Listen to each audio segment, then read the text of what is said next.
వాస్తవానికి క్షుద్ర పూజల్ని నమ్మినా ఆచరించినా అవి ఉన్నాయి అని చెప్పి ప్రచారం చేసినా అది నేరం. ఒక మంత్రి స్థాయిలో ఉండి క్షుద్ర పూజలు ఉన్నాయని చెప్పి చెప్పడం, ప్రజల్ని నమ్మించే పని చేసిన కోమటిరెడ్డి వెంకటరెడ్డి కూడా నేరస్తుడే.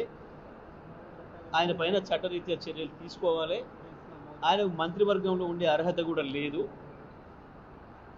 ఇటువంటి క్షుద్ర పూజల్ని నమ్మేవాళ్ళు, ప్రచారం చేసేవాళ్ళు, ప్రజల్లో అపోహలు కల్పించే వాళ్లకు తప్పకుండా వీళ్ళు ఉండాల్సింది జైల్లో తప్ప మంత్రివర్గంలో కాదు.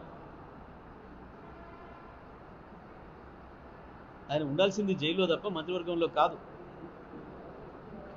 మీ ఇంట్లో కూడా ఆచరించడానికి లేదు క్షుద్ర పూజల్ని, ఎవరింట్లో వాళ్ళు కూడా ఆచరించడానికి వీలు లేదు.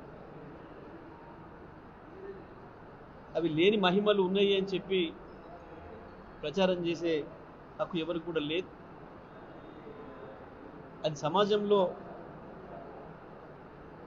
ఒక చెడు పొగడల్ని తీసుకొచ్చే సంప్రదాయం.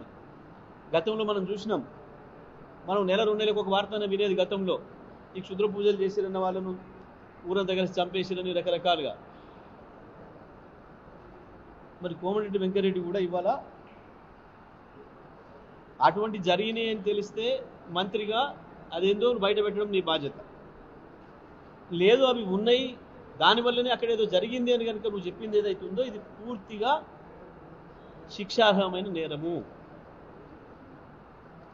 కాబట్టి నేను వెంటనే డిమాండ్ చేస్తా ఉన్నా ముఖ్యమంత్రిని, కోమటిరెడ్డి వెంకటరెడ్డి తన వ్యాఖ్యల్ని ఉపసంహరించుకుంటాడా, ఎటువంటివి లేవు, క్షుద్ర పూజలు ఉండవు అని చెప్పి చెప్తాడా, లేదా మంత్రివర్గం నుంచి తీసేస్తారా, ముఖ్యమంత్రి నిర్ణయించుకోవాలి.